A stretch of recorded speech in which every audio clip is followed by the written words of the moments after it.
했습니다.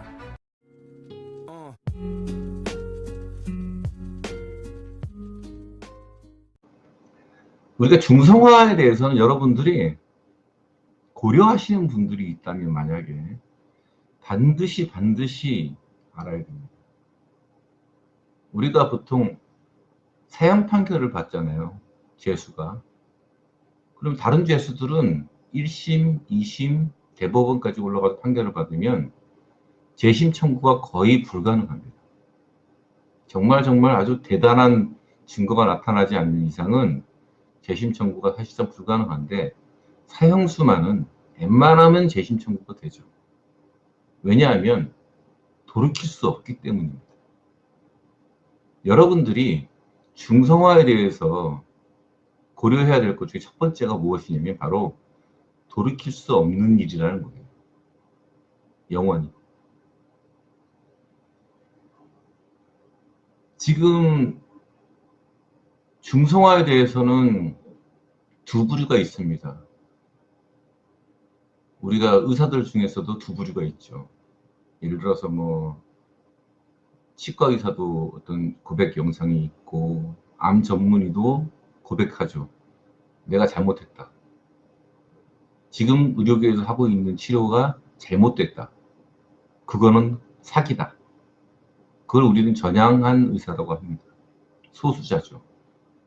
그런 분들은 몰매를 맞죠. 지금 제가 말하는 중성화에 대한 것들도 수의사들이 말을 하면 그 사람은 수의사협회에서 두들겨 맞습니다. 자, 그러면 그렇게 특히 서구 사회에서 수십 년 동안 중성화가 옳은 거라는 신념, 그리고 어떤 논문적 근거를 가지고 수술을 해오던 사람들이 있었습니다. 그 수술을 해오던 사람들이 우리나라랑 틀리게 외국은 한 의사를 정하면 대부분 병원을 안 바꾸고 그 병원에서 평생 자기 반려견을 맡기죠. 그런데 자기가 어릴 때 그렇게 수술을 하라고 해서 수술을 했는데 이 아이들이 자라면서 병을 안고 다시 그 병원으로 찾아오는 거예요.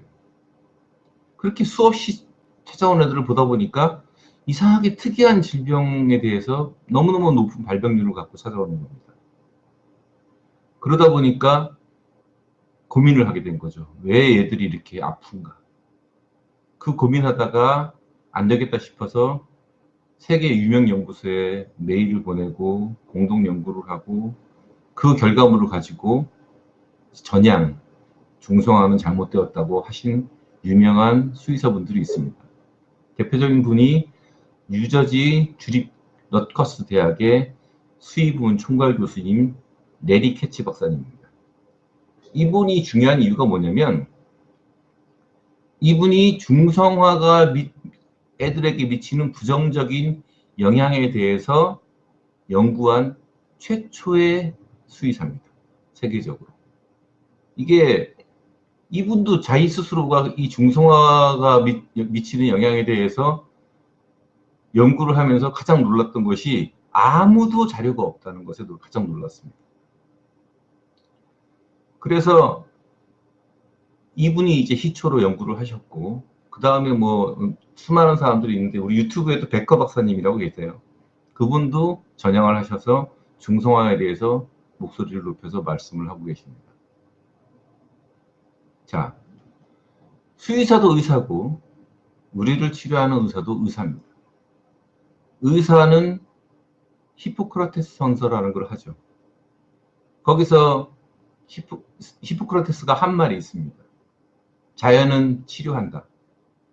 의사는 자연의 조수일 뿐이다. 그래서 히포크라테스는 맨 처음에 식이요법을 하라고 하고, 그게 안 될 경우 약품을 처방하라고 하고, 그리고 최후의 수단으로 수술을 하라고 합니다. 또 다른 의사 선생님은 이런 말을 합니다. 예방이 수술이라는 것은 의료 행위에선 존재하지 않는다. 왜냐하면 수술에는 위험이 따르기 때문이다. 건강한 신체에 대해 수술할 수 없다. 수술로 예방할 수 있다는 것은 미친 짓이며 의료를 모독하는 야만적인 행위다.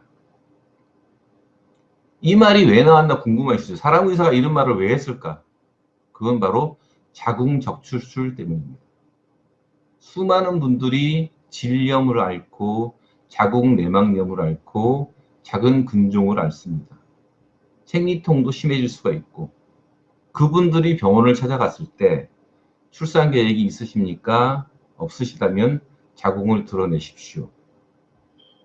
라는 말을 하는 의사가 너무나 많다는 겁니다. 우리나라는 덜합니다. 미국에서는 안 그렇습니다. 미국에서 지금 현재 제가 입수한 자료상에서 웬만한 병원의 수입의 3분의 1이 암 환자에게 나오고 3분의 1이 자궁 적출술에서 나온다고 합니다. 그래서 그 상황을 보고 개탄한 의사가 한 말이 바로 이겁니다. 예방이 수술이라는 것은 의료행위에서는 존재하지 않는다. 자궁적출술을 시행하지 않고도 얼마든지 치료할 수 있는데 재발이라는 이유로 자궁적출술을 시행하게 하고 그 사람들이 많아지고 있다는 것이죠. 그러면 저는 오늘 영상을 왜 만들었냐? 왜 실시간에 이 짓을 하고 있느냐? 반려견, 특히 어린 나이의 중성화는 건강과 행동에 관련된 문제를 일으킬 수 있습니다. 과학적 증거들이 더 많이 발견되고 쌓여가고 있는데도 불구하고 자신이 키우고 있는 반려동물을 건강하도록 믿고 맡겨준 견주들에게 아무 말도 아무 정보도 주지 않는다면 전문 수의사로서 책임을 다하지 못하는 것이라고 생각한다. 베커 박사의 말입니다. 우리가 가지고 태어나는 모든 기관은 목적이 있고 그 기관들 사이에서는 서로 상호작용을 하며 그것을 제거하면 건강과 관련된 문제가 생길 수밖에 없다는 것은 상식입니다. 그런데 이 중성화는 도대체 왜 시작됐을까요? 처음에 중성화가 시작된 것은 과도한 번식을 막자는 취지였습니다. 그러면서 그것이 유기견의 발생을 막는 거라고 주장했습니다. 그런데 우리나라 통계를 봅시다. 2011년 우리나라 통계를 보면 우리나라의 전체 강아지 공장이 2,000개입니다. 그리고 그 중에 1,000개는 100마리 이상을 사육하고 있습니다. 그리고 그 강아지들은 경매장에서 팔리는데 우리나라 전체 강아지 판매량의 95%가 바로 경매장에서 판매되고 있다고 합니다. 나머지 5%가 인터넷과 일반 애견가 사이의 거래라고 하죠. 다시 말하면 유기견 발생 문제는 바로 강아지 공장에서 나오는 것입니다. 아무한테나 키울 자격 없는 사람한테 주고 아무나 번식하는 그런 것들이 문제지 유기견 중성화한다고 이 나라 유기견 문제가 해결되지 않습니다. 그런데 그거는 미국도 마찬가지예요. 전 세계적으로 강아지 공장이 있는 나라는 뭐 많지 않아요. 미국, 영국, 캐나다, 유명한 나라가 한국, 일본 정도입니다. 그 외에 북유럽 국가들은 대부분 강아지 공장이 없어요. 재미있는 거는 북유럽 국가에서는 중성화는 불법입니다.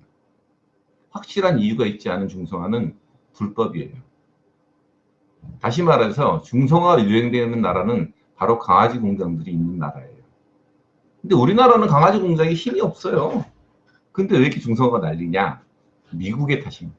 미국의 영향이죠. 미국에서는 강아지 공장이 엄청난 힘을 가지고 있습니다. 그러면 미국에서 강아지 중성화에 참 적극적인 단체들이 있습니다. 여러분들이 무슨 소사이어티라고 붙어있는 단체들은 바로 로비 단체예요. 이익 단체고 로비 자금을 받고 제품을 홍보하는 단체들입니다. 전혀 학술적이지 않고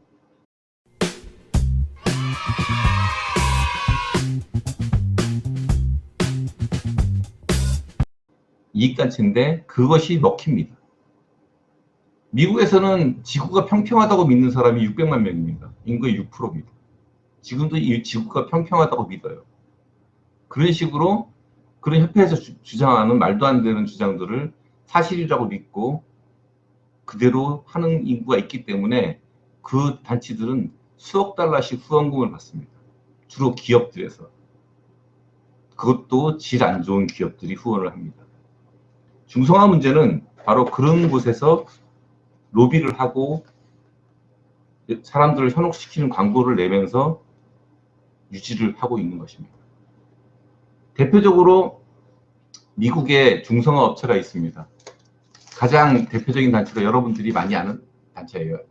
ASPCA, American Society for the Prevention of Cruelty to Animal, 말은 동물 학대 방지 단체입니다.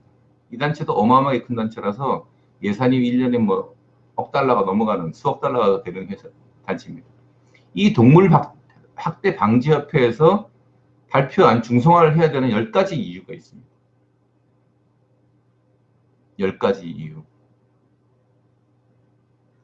유선종양, 자궁축농증, 번식 스트레스, 부상위험 방지를 해주고, 상상임신을 방지해주고, 잦은 배뇨 행위를 막아주고, 생리혈이 떨어지지 않게 해주고, 발전기 과민 반응을 없애주고, 공격성을 줄여주며, 발정으로 인한 배회를 방지하고, 고환종양을 없애준다.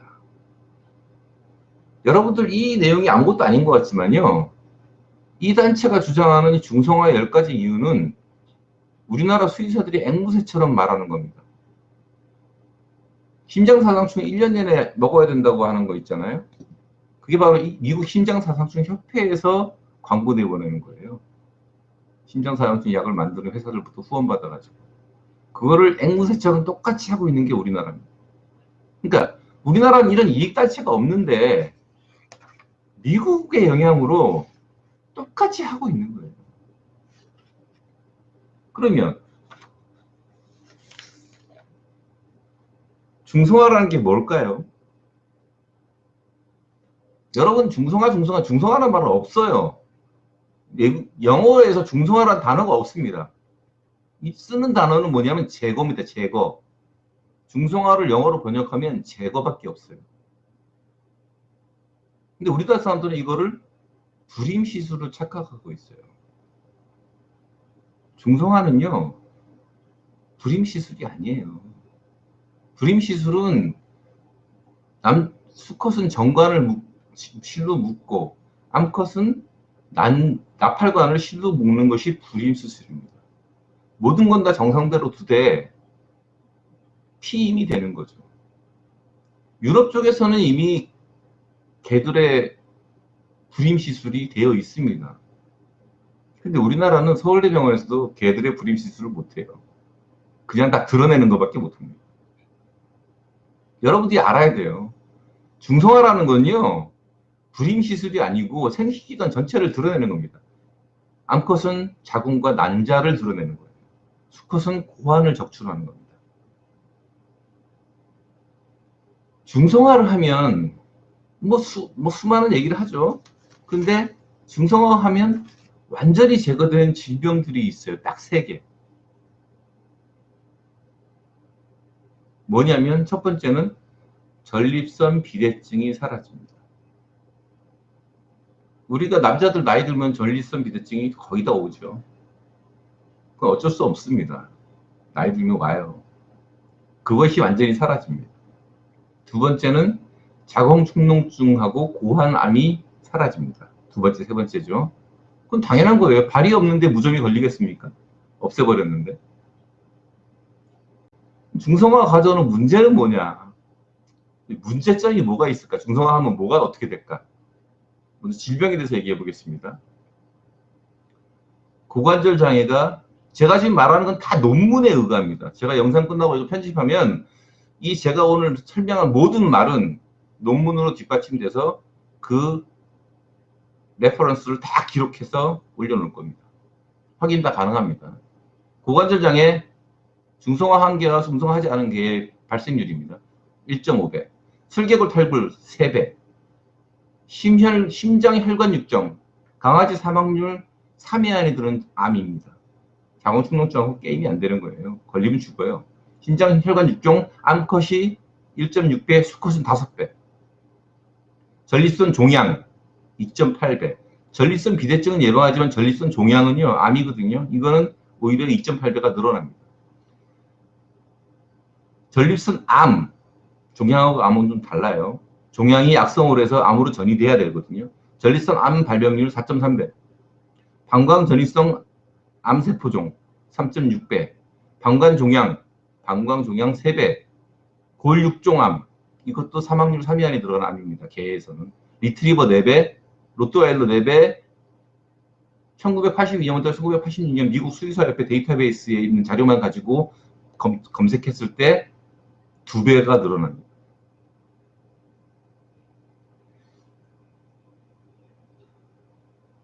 여러분들이 중성화라고 그냥 알고 있는 건 딱 2개죠. 유선 종양하고 자궁중증이 뭐 없어진다. 그보다 훨씬 무서운 병들이요. 200%에서 600%까지 늘어나요. 발병률이. 자, 여러분들은 그렇게 두려워하는 유선종양 한번 볼까요? 유선종양 발병률이요. 1000마리에 2마리입니다.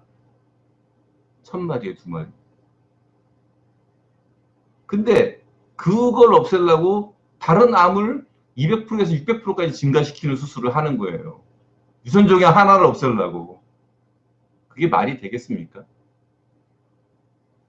그 외에 다른 더 무서운 질병이 있어요. 뭐냐면 비정형 쿠신병이라고 있어요. 제가 주변에서 중성화한 애들을 보면 여러분들이 이런 말 참 많이 하죠. 어우, 살이 너무 쪄요. 사료를 줬는데도 계속 더 달라고 그래요. 피부가 뒤집어져요. 오줌을 못 가려요. 싸나워졌어요.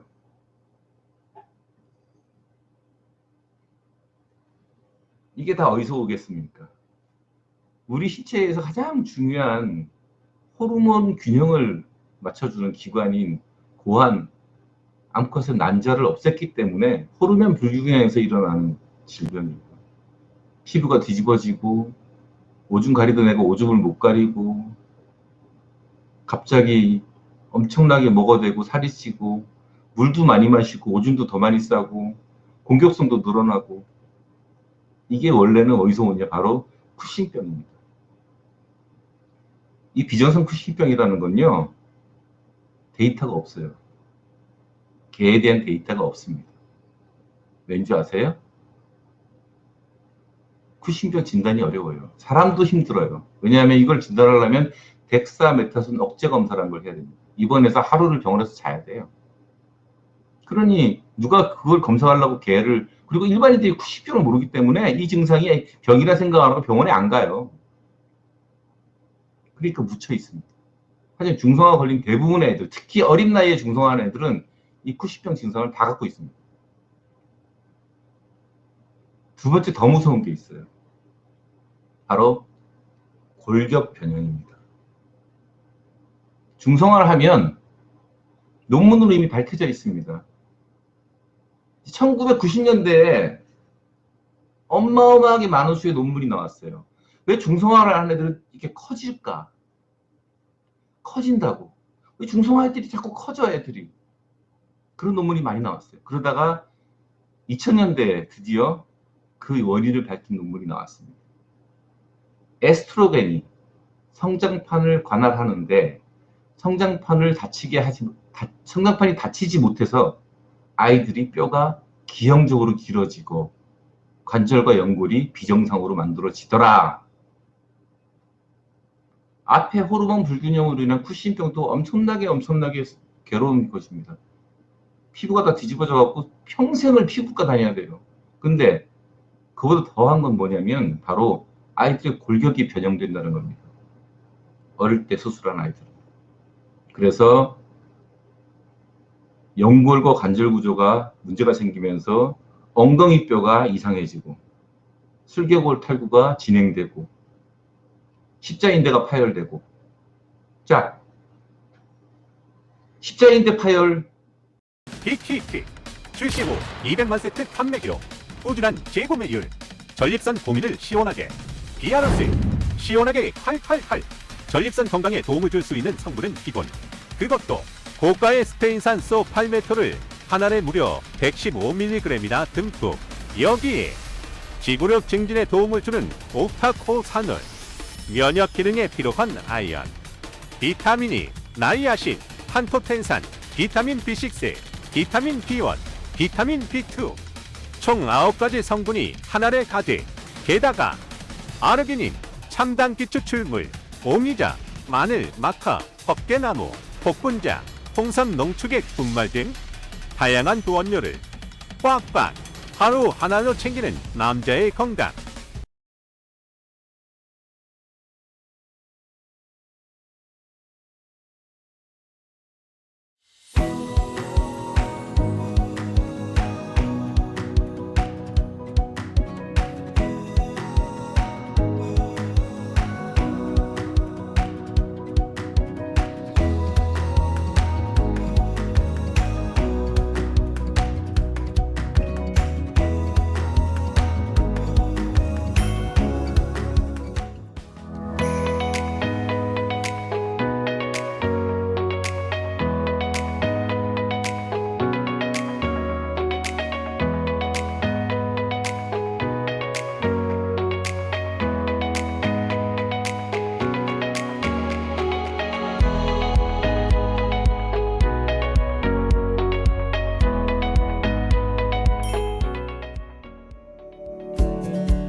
텍사스 기술대학 건강과학센터 연구에서 밝혀졌습니다. 십자인대가 몇 배나 더 빨리 더 많이 파열된다.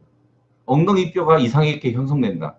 코넬 대학 수의대에서 밝혔습니다. 또한 캘리포니아 데이비스 대학 골든 리트리버 600마리 검사에서도 엉덩이뼈 이상 형성, 십자인대 파열, 림프종, 육종, 혈관 육종, 뒷판 세포종 암이 증가한다고 밝혀졌습니다. 그리고 중성화하면요, 암컷은 무조건 오줌을 못 가려요. 왜? 성기가 자라지 못해서. 그래서 암컷 중성화한 애들은요, 나이가 들면 성기 보정 수술을 해줘야 됩니다. 수컷은요, 요도 관략근 실금이 발생합니다. 갑자기 오줌을 못 가리는 거예요. 그 외에 갑상선 기능 저하증, 이것도 호르몬 관련이죠. 마지막으로 정말 무서운 게 뭐냐면 면역력이 떨어집니다. 면역력이 떨어진다는 건 텍사스 A&M 대학에서 밝혔습니다. 그때 이 면역력이 떨어진다는 거는 재미난 게 뭐냐면 미국의 이익단체 아까 있다 그랬죠? ASPCA. 이 이익단체들한테 나라에서 지원하는 중성화 자금이 있습니다. 미국 같은 경우 어마어마한 자금이 내려와요. 몇억 불이 돼요. 그 자금을 서로 뺏기 위해서 이 미국에 있는 이 단체랑 다른 단체 둘이 싸움이 붙은 거예요. 그래서 서로 공격하다 보니까 뭐가 나왔냐면 수의사들이 왜 중성화를 하는지를 밝혀낸 거예요. 미국 수의사들이 왜 중성화에 그렇게 목숨을 걸었는지. 중성화하는 그 수익만 해도 어마어마하죠. 근데 더 어마어마한 건 뭐냐면 중성화한 애들은 면역력이 떨어져서 아파요. 너무너무 많이 아픕니다. 그 수입이 또 어마어마한 거예요. 그래서 중성화를 주장했던 겁니다. 지들이 싸우다 스스로 밝힌 거예요. 서로 헐뜯다가. 자, 그러면 마지막으로 또 무서운 거 있습니다. 여러분들이 절대 놓치면 안 되는 건데 백신 부정 반응 증가라는 거예요. 백신 부정 반응이라는 거는 백신을 맞고 사망하거나 어마어마한 손상을 입는 반응입니다. 백신 부정 반응은 무서운 거예요. 심지어는 백신 부정 반응 중에는요, 여러분들이 예방하려고 했던 백신의 5가지 병 중에 하나가 백신 주사 맞은 지 일주일 뒤에 발병하는 것도 포함합니다.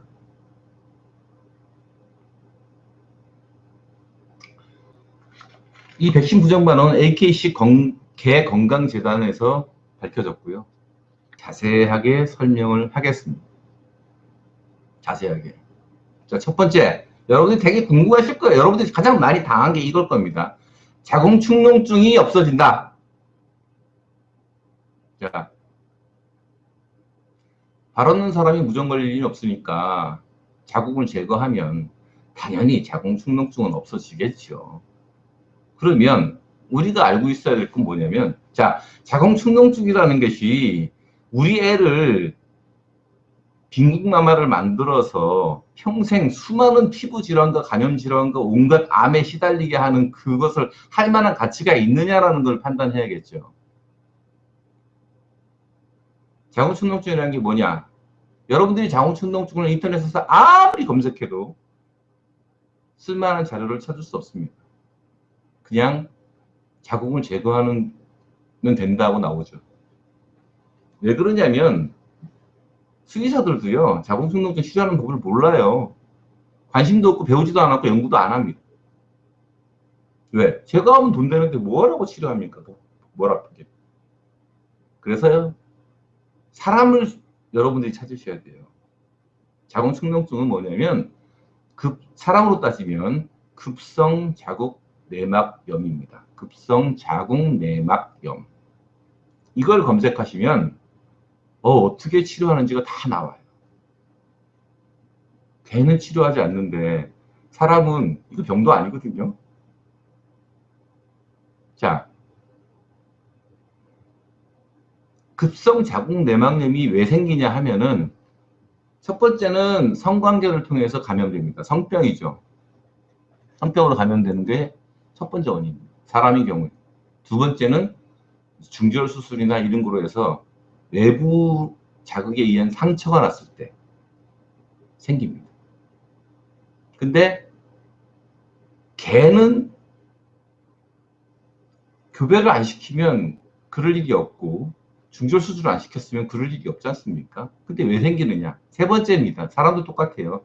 상주균 감염입니다. 상주균 감염. 무슨 말이냐면 우리한테는요, 사람도 마찬가지예요. 뭐 대장균, 포도상구균, 뭐 이런 균들이 상주한단 말이에요. 있습니다. 그런데 그거를 평소에 우리는 어때요? 다 이겨내요. 면역력이 받쳐주니까. 그런데 이 면역력이 떨어지면 그게 감염을 일으킵니다. 사람은 자궁이 늘 1년 내내 열려 있습니다. 언제나 임신이 가능하죠. 늘 열려 있어요. 근데 걔는 발정 올 때만 자궁경부라는 부분이 열립니다. 걔 자궁이 이렇게 Y자로 생겼거든요. 이렇게. 요 입구가 거의 막혀 있습니다. 그러다가 발정 올 때만 1년에, 많은 애는 2번, 어떤 애는 3년, 2년에 3번 이렇게, 그 발정 올 때는 한 3, 4일 기다려만 열려요. 이 열렸을 때 감염이 될 수 있습니다. 그러면 교배를 하지 않은 아이, 교배를 한 아이는 뭐 성병에 감염될 수 있고, 걔도 성병이 있으니까 내가 교배하기 전에 성병 검사 해야 된다고 말했죠. 교배도 하지 않은 아이가 왜 자궁축농증이 걸리냐? 급성 자궁 내막염이 왜 걸리냐면 바로 상주균이 침입해서입니다. 그러면 사람도 걸리고 개도 걸리는데 주로 왜 걸리느냐?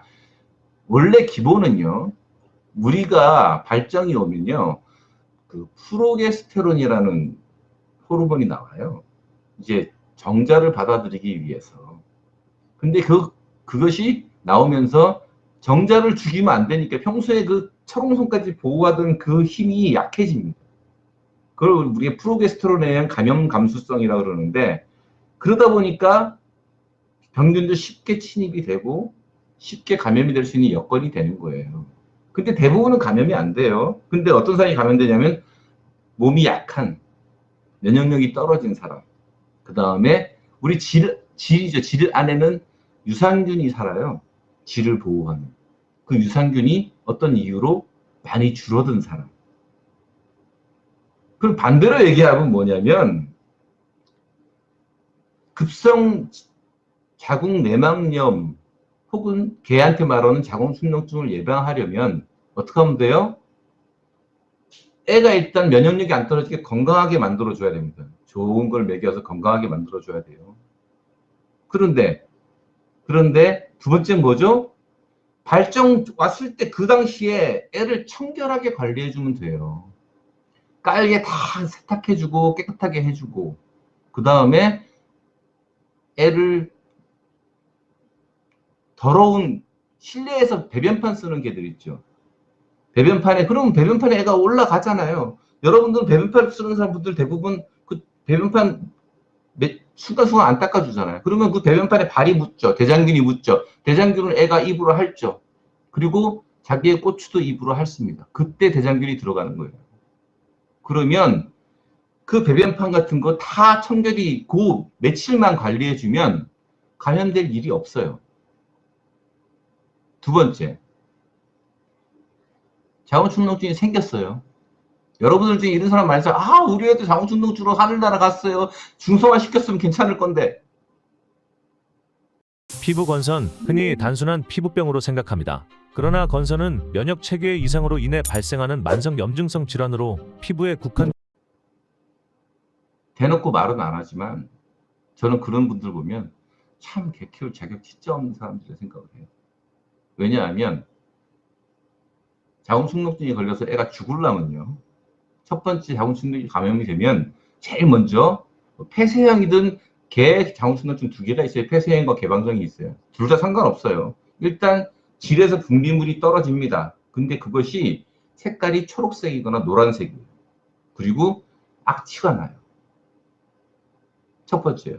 두 번째, 애가 물을 좀 많이 먹고 소변도 자주 쌉니다. 엄청 거의 뭐 2시간 간격, 1시간 간격으로 오줌을 싸려고 그래요. 그리고 나서 세 번째는 좀 더 진행되면 통증이 옵니다. 여러분, 통증이 오면요.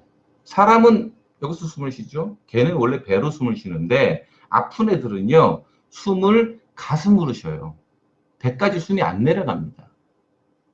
세 번째, 가서 만져서 배를 눌러보면 우리 그 줄기 만지면 애들이 힘을 빼죠. 근데 배를 누르면 배에 힘을 줘서 배가 딱딱해집니다.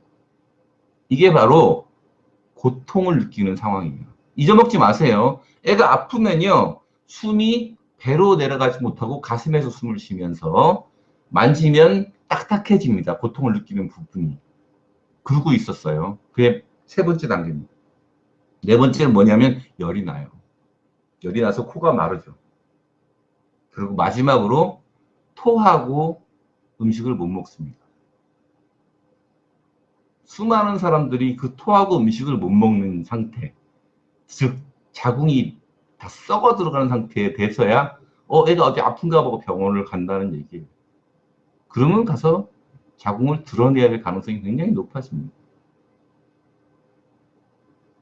애견인이라고 하는 사람들이 자기 개가 그 난리를 치고 아파 죽어가는 과정을 열흘 가까이를 모르고 있었다는 얘기밖에 안 돼요. 그러니까 자궁축농증이 걸려서 죽을까봐 애를 중성화한다? 애가 아픈지도 모르고 애 말하는 거 하나도 못 알아듣겠어 하는 사람밖에 안 되는 거예요. 그러면 이제 자궁축농증이라는 병이 얼마나 자주 발병되는 병인지 한번 알아봐야겠죠. 자궁축농증은 보통 5살 미만인 경우에 한 10%, 6살 이상인 경우에 25% 정도 확률이 올라갑니다. 왜? 이걸 아셔야 돼요. 모든 병의 질병이 애들이 나이가 들면 올라가는, 내가 말했잖아요. 자궁축농증은 면역력이 떨어지지, 기본으로 떨어져야지만 걸린다. 나이가 들어서 발병률이 올라가는 것은 걔가 면역력이 떨어졌다는 얘기예요. 제대로 관리가 안 되고 있었다는 얘기입니다. 그래서 자궁축농증은 10살 미만인 개의 경우에 애들 다 중성화시키라고 주장하는 ASPCA 주장에 의하면 25%고요. 다른 일반 수의사들의 논문에 의하면 15%입니다. 그래서 계산을 해보면 통계적으로 정확하게는요, 100마리에서 1마리가 자궁축농증으로 사망합니다. 그게 임상적인 데이터입니다. 제가 말하는 건 다 논문을 배경으로 한다고 말씀드렸습니다. 발병률은 1000마리에 2마리라고 되어 있는데, 나이가 들어서 통틀어서 결과적으로는 100마리에 1마리 정도가 자궁축농증으로 사망을 합니다. 1%죠. 근데 재밌는 게 있어요. 여러분 전신마취가 아무것도 아닌 것 같죠? 왜 현지 의사가 수술이 예방이라는 미친 소리를 하는 거는 의사가 아니라고 하는 줄 아십니까? 멀쩡한 애를 데려가서 전신마취를 시켰을 때 사망률이요, 개에 있어서의 사망률이 1000마리에 1마리입니다. 전신마취를 했을 경우에. 그것이 치석제거든 뭐든 다 포함해서입니다. 1000마리 중에 1마리가, 그것도 미국에서입니다. 우리나라가 아닌 미국 기준으로 1000마리 중에 1마리가 사망을 합니다. 전신마취에서. 치석 제거하다가도 죽을 확률이 1000마리에 1마리예요. 근데 개의 사망률은요, 마취 후 24시간에서 48시간까지 기준으로 합니다. 수술 후유증을 계산할 때 사람은요, 한 달을 계산합니다. 수술 후 한 달 안에 사망하는 거. 보통 그러면 24시간에서 48시간에서 한 달로 늘리면 거의 10배가 늘어난다고 합니다. 따라서 전신마취를 해서 간단한 수술이 아닌 심각한 자궁 적출 같은 어마어마한 수술을 받았을 때 사망할 확률은 자궁축농증으로 사망할 확률과 똑같습니다. 여러분들 치석 제거한다고 사망하는 개들이 얼마나 많은지 아십니까? 제가 가장 마지막에 분당 해마루 병원에 갔을 때 6시간 있었는데 6시간 동안만 제 앞에서 치석 제거하다가 온 애가 다른 병원에서 잘못돼 갖고 실려와서 죽은 게 2마리가 있었습니다. 주인은 얼마나 황당하겠습니까? 애를 위해서 치석 제거를 돈 들여서 했는데 애가 죽었어요. 여러분들은 애를 위해 한다고 중성화를 시켰는데 애가 중성화 수술하고 수술 직후 아니면 수술 중에 못 깨어나서 아니면 수술 뒤에 예후가 안 좋아서 수술하고 나서, 여러분 모르죠?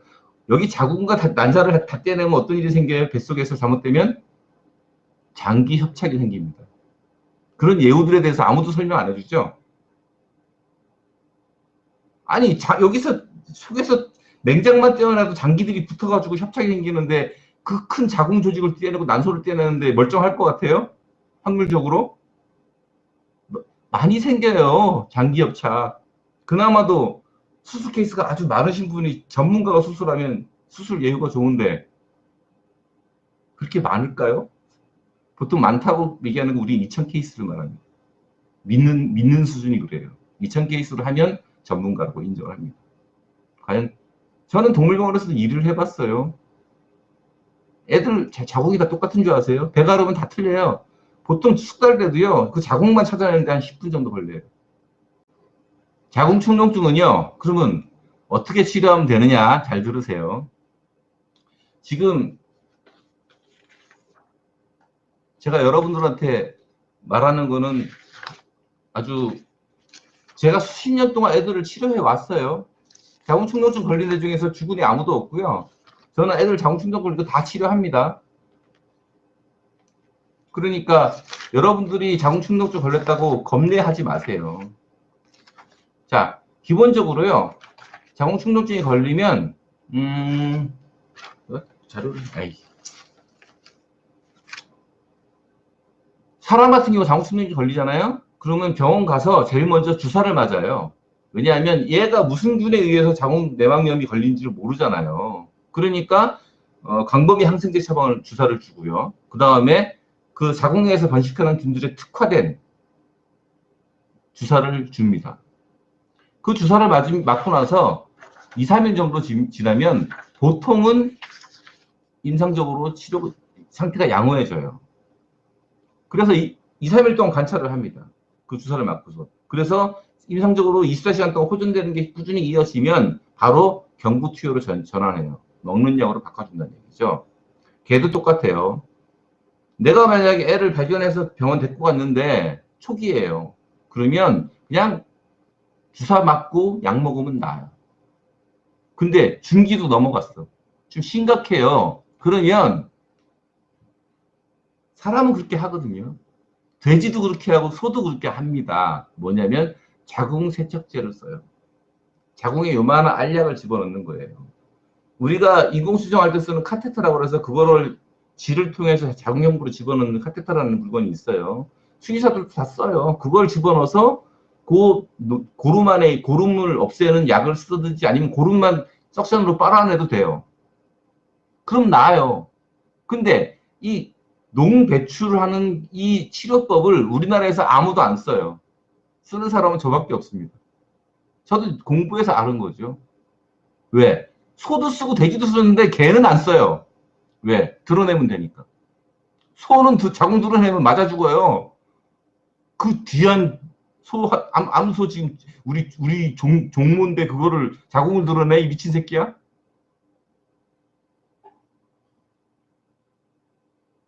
여러분들이 요구하셔야 돼요. 주사 놔주시고 그 다음에 카테터로 능력되시면은 고름을 제거해 주세요. 그러면 나아요. 근데 정말 웃긴 게 뭐냐면 수많은 댓글들을 보면 거기서 이런 사람이 있어요. 우리 애들 자궁 중성화 안 했는데 병원 갔더니 자궁에 물이 찼다고 해서 수술하라고 해서 했어요. 큰일 날 뻔했대요. 여러분들 나 정말 미치겠어요. 자궁에 물이 찼다고 자궁 충농증이 진행되고 있으니까 수술하라 그래서 자궁을 드러냈어. 아, 나 흥분하면 안 되는데. 너무 많아요. 여러분, 여러분들 배란이 끝나면요. 자궁에 다 물이 차요. 다 물이 차요, 다. 개나 사람이나 다 물이 차고요. 그 물이 찬 거는요, 다시 복강으로 흡수됩니다. 그런데 그거를 자궁 충농증이 진행 중이라고 자궁을 드러내라고 그래요. 마치 수컷 강아지 키우는데 꼬추에 고름이 이렇게 맺히니까 그 고름 치료해야 된다고 거기다가 막 소독약 들이붓고 막 면봉으로 닦아내고 약 주는 의사하고 똑같은 거예요. 강아지 키워내신 분들 다 아시잖아요. 강아지들 다 꼬추에 고름 맺혀요, 아기 때. 그거를 왜 치료해요? 그 치료해가지고 애가 그 안에 피부가 자극받아서 검은색 점이 생기고 진짜 피부병 발전하죠. 그러니까 중성화로 자궁축농증을 예방한다. 첫째, 중성화 과정은 위험에 대비해서 자궁축농증이 가져오는 실이익이 없다. 두 번째, 자궁축농증은 그렇게 무서운 병이 아닙니다. 맹장염이 무서운 병입니까? 병감도 낮죠. 치사율이 낮죠. 똑같아요. 자궁축농증 때 여러분들이 관심을 가지고 봐주시면 그게 위험한 병으로 발전하지 못합니다. 여러분들이 애들의 고통과 애들의 어떤 안색과 이거를 파악을 안 하셔서 그래요. 두 번째, 이제 이런 말 많이 들었어요. 유선 종양을 없앤다. 이거는요, 참 엄청난 역사를 갖고 있어요. 자, 유선 종양을 없앤다는 말이 어디서 나왔냐면은 1969년 제이나티 캔서 인스티튜트라는 곳이 있었어요. 암연구센터인데 거기서 3명이 유방암 발전과 생존에 미치는 요인이라고 해서 논문을 만들었습니다. 1969년입니다. 거기에서 주장을 한 거예요. 무슨 말이냐면 유방암에 걸린 개 100마리와 걸리지 않은 개 100마리를 두 개를 갖다 놨더니 걸리지 않은 개 100마리 중에서 74마리가 중성화를 했더라는 거예요. 이게 근거입니다. 여러분 언뜻 들으면 그럴듯하죠. 근데 이거를 우리는 표본이 편향된 논문이라고 분류를 합니다. 잘못 만든 거죠. 중성화한 애 100마리와 중성화하지 않은 애 100마리를 갖다 놨는데 유방암 걸린 개 100마리하고 유방암 걸리지 않는 애 100마리 갖다 놨는데 이 100마리 중에서 74마리가 중성화를 했더라. 그러니 중성화를 하면 유방암이 안 걸린다고 말한 거예요. 그거는 이런 겁니다. 담배를 피는 사람 100명과 폐암에 걸린 사람 100명과 폐암에 걸리지 않은 사람 100명을 갖다 놨는데 이 폐암에 걸리지 않은 사람 100명 중에서 80명이 담배를 펴요. 그랬으니까 담배를 피면 폐암이 예방된다 하는 말하고 똑같은 말이에요. 이 논문이 수십 년 동안 어마어마하게 많이 각광받으면서 퍼날라집니다. 무려 피인용, 이 논문을 인용한 횟수가 454회나 인용이 됐어요. 언제까지? 2012년까지. 그러니 의사분들이 이 논문을 가지고 아직도 말을 합니다. 중성화를 하면 유방암이 예방된다. 그런데 2012년 영국 왕립 수의과 대학에서 이제 중성화에 대한 연구를 시작했어요. 그래가지고 3명이 연구를 시작했는데 그 중에 2명이 뭐 하는 사람이냐면 통계학자입니다. 쉽게 말해서 표본이 편향됐는지 안 됐는지만 따지는 사람이에요. 그래서 이 사람들이 11,149건을 조사했고 이 중에 13개 논문이 중성화와 유선 종양의 관계를 분석한 논문이었습니다. 근데 이 중에 9건이 편향되는 것으로 판단돼서 논문 자격을 상실했고 4건만이 유효했습니다. 그리고 이 4건을 분석한 결과가 영국 왕립수의과대학에서 발표한 겁니다. 2012년에. 결과가 뭐냐면 중성화가 유방암 감소에 영향을 준다는 증거가 약하다. 따라서 권해질 수 없다. 이것이 마지막 결론입니다.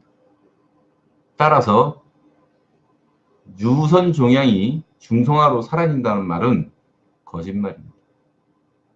이해가시겠어요? 누군가 이 말을 한다면 이 사람은 바로 표본에 편향적 오류가 있는 1969년 논문을 40년도 더 된 그 논문을 가지고 인용을 하고 있는 겁니다.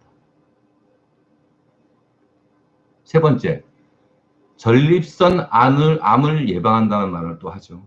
전립선 암을 예방한다. 언뜻 보면 고환을 제거하면 그런 것 같죠. 미시건 주립대학 수의대에서 논문을 냈습니다. 아니다. 확인해봤더니 아니다. 자, 마지막으로 수많은 그 미국 그 단체에서도 무려 7가지나 들이댔어요. 뭘 들이댔냐면 뭐 이러이러한 행동이 교정된다. 이러이러한 행동이 다 고쳐진다. 중성화로 인해서 고쳐진다. 여러분도 많이 알고 있죠. 뭐 수많은 분가가 중성화로 고쳐집니까? 해본 사람들은 알아요. 안 고쳐져요. 그러면 우리가 이제 딱 하나만 얘기하죠. 중성화가 행동을 교정한다라고 주장한다면 한 가지만 물어봅시다. 중성화한 개가 교미를 해요, 안 해요? 몰라요? 중성화한 개도 교미를 합니다. 임신이 안 될 뿐이에요. 무슨 말이냐면 행동은 뇌에서 시선하부에서 나오는 거지 이 생식기에서 나오는 게 아니에요. 그럼 내시들은 뭐 성욕을 못 느끼겠네요? 아니잖아요. 더 난잡하잖아요. 따라서 논문으로도 밝혀져 있습니다. 행동 교정은 중성화와 상관이 없습니다. 그 다음에 마지막으로 암컷인 경우는 중성화하면 사나워집니다. 더 사나워져요.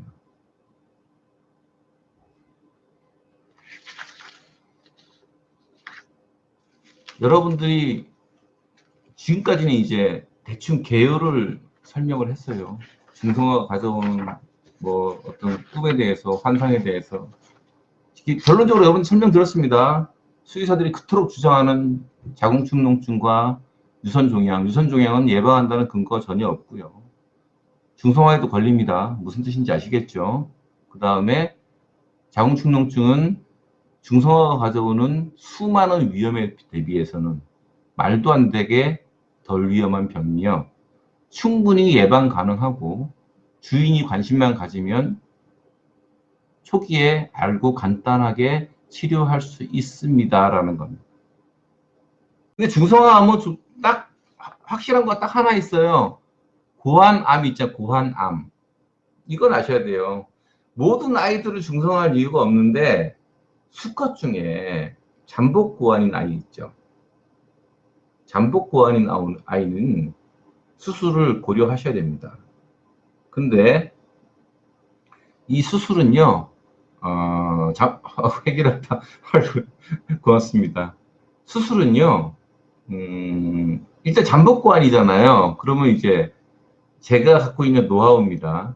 그 잠복고환인 아이 그 고환을요, 자꾸 만져주세요. 만지면 이게 내려오거든요. 자꾸 쪼글딱쪼글딱 만져주시면 이 잠복고환인 아이도 고환이 내려와서 잠복고환이 안 되게 되는 경우가 참 많아요. 그러니까 여러분들 잠복고환이면 이렇게 만져져 가지고 그 잠복고환이 안 되게 자꾸 만져주시면 되고요. 그 다음에 그렇게도 치료가 안 되는 아이가 있잖아요. 그러면 잠복고환인 아이가 왜 위험하냐면 첫 번째는 잠복고환인데 이 잠복고환에서는 고환이 원래 선호를 해야 되는데 그 몸에 갇혀 있잖아요. 암 발생률이 13.5배 어마어마하죠. 10배가 넘어요. 13.5배가 높아져요. 잠복고환은. 그러니까 근데 원래 고환암 발생하면요 잘라내면 끝이거든요. 아무것도 아니에요. 그래서 고환암으로 인한 사망률이 거의 없는데 불구하고 잠복고환은 고환암 사망률이 높아요. 왜냐하면 알아차리지를 못해요. 견주가 암인지. 왜냐하면 나와 있으면 이게 뭐 크기가 변형되고 뭐가 혹이 잡히고 막 알 텐데 모르는 거죠.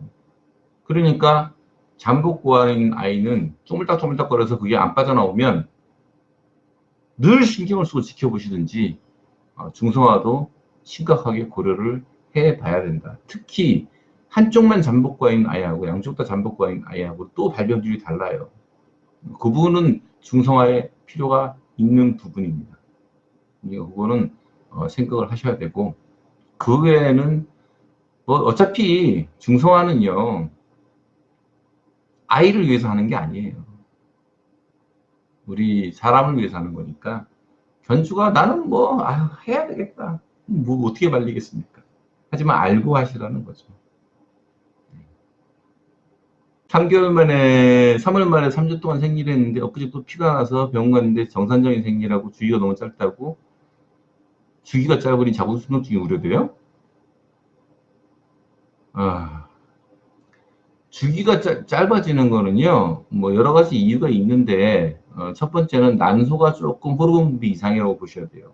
그러니까 난소 호르몬 분비가 이상이 있다는 얘기이기 때문에 일단 그 아이는 좀 더 주의 깊게 살펴보셔야 됩니다. 그러니까 우리가 자궁에 염증이 있을 때도 월경 주기가 변하거든요. 그러니까 혹시 얘가 염증이 있는지 없는지 그리고 특히 청결에 유의해 주시고 그 다음에 질 내에 있는 유산균이 있어요. 그 유산균 제제가 있어요. 사람 먹는 약으로 팔아요. 그걸 좀 먹여주시면 질환의 유산균 숫자가 늘어나면서 애가 면역이 강해집니다. 그러니까 만약에 자궁축농증이 염려되시는 분들 그런 분들은 유산균 제제를 질 유산균 제제를 좀 먹이세요. 치료가 그러니까 자궁축농증의 증세는 애견인이고 애를 맨날 안색을 살피지 않은 사람이 바로 알아요. 간단하게 작년에 우리 아랑이 있잖아요. 아랑이 8살이었잖아요. 아랑이 작년에 자궁축농증 왔었어요. 내가 치료했어요. 간단하게 치료돼요. 걔는 뭐 아랑이 있는 데가 저기 뭐 주사 2대 놓고 먹는 약으로 치료 다 했는데요. 약도 간단해요. 사실은 중성화는요. 원래는 불임 시술을 해야 돼요. 중성화가 아니고. 불임 시술하면 충분하잖아요. 지금 가장 문제가 뭐냐면 우리의 평생의 호르몬을 만들어내는 기관을 제거하는 게 가장 중성화의 치명적인 단점입니다. 불임 시술이야 괜찮아요. 사람도 하는데요. 근데 불임 시술을 할 줄 몰라요. 아예 배울 생각도 없고 연구도 안 하고 가르쳐 주질 않아요, 대학에서도. 근데 유럽에서는 하잖아요. 이제부터라도 여러분들이 필요하다면 불임 시술을 외치신다면 바뀔 수 있을지 모르겠지만 그게 좋은 거예요. 암컷 중성화 이유 중 하나가 상상 임신인데 그 암컷 중성화 이유 중 하나가 상상 임신이라고도 그것도 바로 내가 아까 말씀드린 그 미국 단체에서 주장하는 거거든요. 상상 임신이 왜 자궁축농증을 걸리기 쉽게 하냐면 걔들이 주장하는 거는 호르몬 분비가 왔다리 갔다리 해서 그렇다는 거예요. 이해가 가세요? 상상 임신을 하면 그 유선도 부고 젖도 좀 나올 수도 있어요. 그게 반복되면 호르몬이 변화가 심하면 자궁축농증이 생긴다고 우기는 거예요. 그런 근거가 제가 찾은 바로는 없습니다. 상상 임신을 해서 왔다리 갔다리 하면 유선 종양이 생길 확률이 좀 올라간다는 논문은 있지만 이게 자궁축농증으로 연결되지는 않아요. 왜냐하면 임신을 하면 생각을 해보세요. 자궁경부가 막혀요, 안 막혀요? 막혀버리잖아요. 그죠? 어차피 배가 끝나면 이게 다시 열리나요? 상상 임신하면? 안 열리잖아요. 감염률이 높아질 이유가 하나도 없어요. 상상 임신은 그래도 애들이 잘해요. 특히 셈이 많은 애들. 우리 아나이도 상상 임신 몇 번 했는데요. 상상 임신에서 걱정이 되시면 잘 지켜보세요. 우리가 보통 발정 후에 2주에서 6주 사이에 그 자궁축농증이 생긴다고 얘기를 해요. 수의사들이. 그게 이유가 뭐냐면 실제로 2주에서 6주 사이에 생기는 게 아니라 견주들이 못 알아챈 거예요. 그러니까 잘 관찰하세요. 혹시 노란 물이나 초록색 물이 나오는지, 그 다음에 악취가 나는지, 애가 수시로 물을 많이 마시고 갑자기 화장실 가는 빈도수가 높아지는지, 통증을 호소하는지, 열이 있는지, 그 다음에 토하고 안 먹는 거는 뭐 많이 진행된 거고요.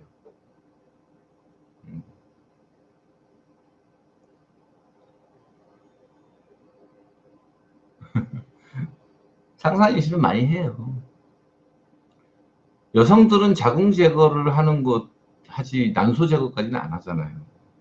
근데 우리 인간도 마찬가지예요. 자궁 제거하시면 많이들 패드를 차고 다닙니다. 요실금이 생겨요. 우리 인간도 마찬가지예요. 폐경이 와도 나이가 들면 패드를 차지만 자궁 제거하신 분들은 거의 기저귀를 차고 다녀야 됩니다.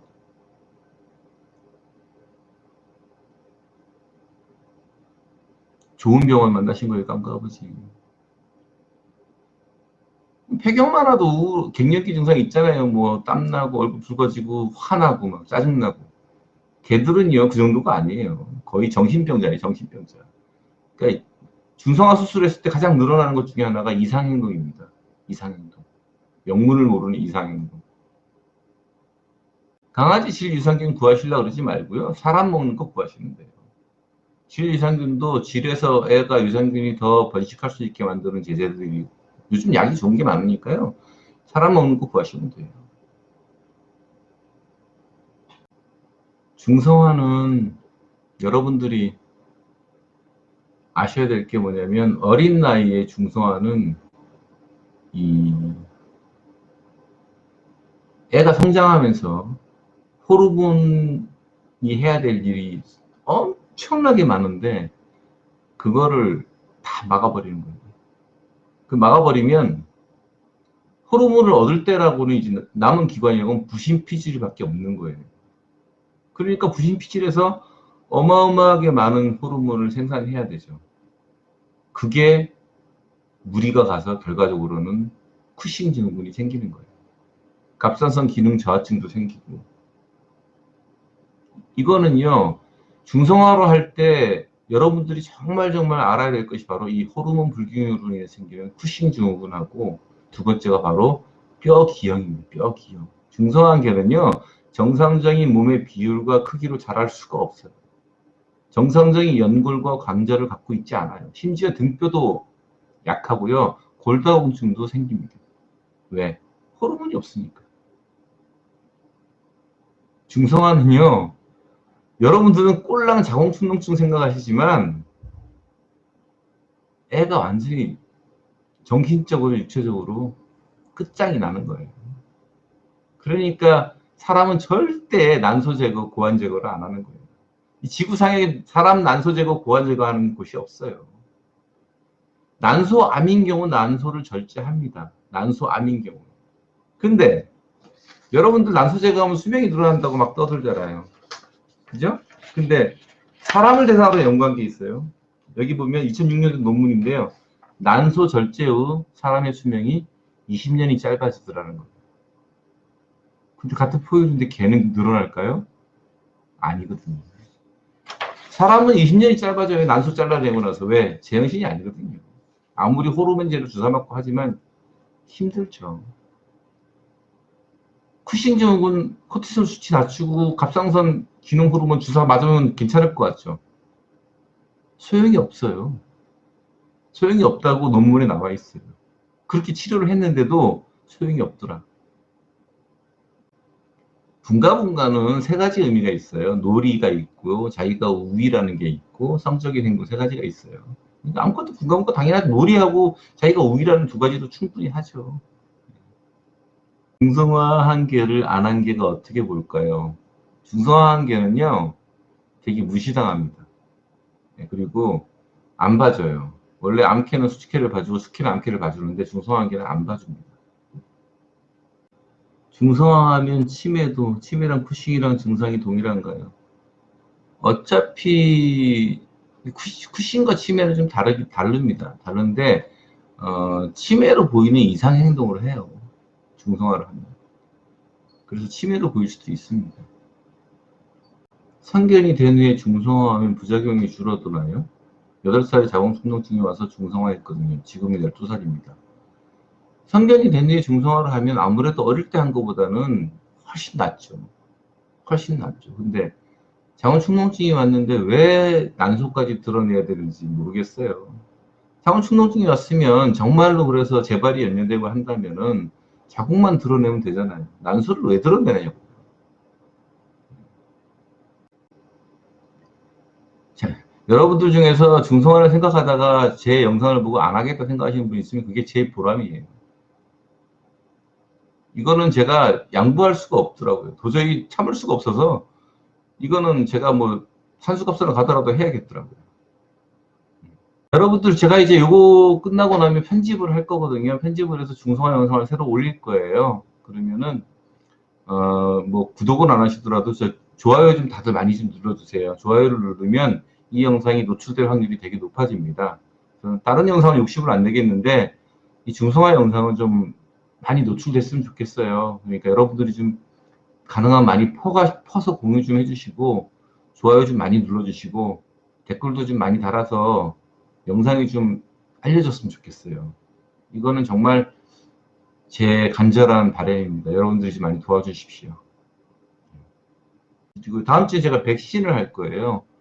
여러분들이 백신에 대해서도 너무 많이 속고 있어가지고 대책이 없더라고요. 그래서 이것도 백신도 좀 제가 다뤄야겠다 해서 여러분들 백신, 결론적으로 백신 매년 접종하지 마세요. 미친 짓입니다.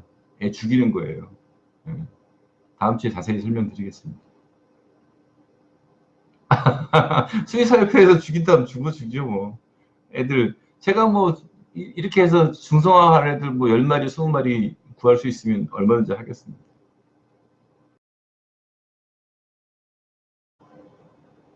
심장사암충과 진드기 부분은 다다음 주나 좀 제가 할 생각인데요. 이제 심장사암충 자체에 대해서 이해를 하셔야 되고요. 그 다음에 심장사암충을 옮기는 무기가 따로 있어요. 아무 무기나 옮기는 게 아니고요. 유엔에서 조사를 했거든요. 왜냐하면 심장사암충 여러분들은 개한테 있는 그 심장에 사는 그 기생충만 생각하시는데 심장사암충은 두 가지 종류가 있어요. 하나는 피부에 기생하는 게 있어요. 이 피부에 기생하는 게 사람한테도 옮거든요. 그러다 보니까 유엔에서 이제 조사를 시작한 거예요. 그 결과물이 나온 게 논문으로 나온 게 심장사암충 옮기는 그 모기는 5종류밖에 없더라는 거죠. 근데 그 모기들 특징이 14도면 죽어요. 14도 이하 날씨에서는 전혀 필요가 없는 거죠.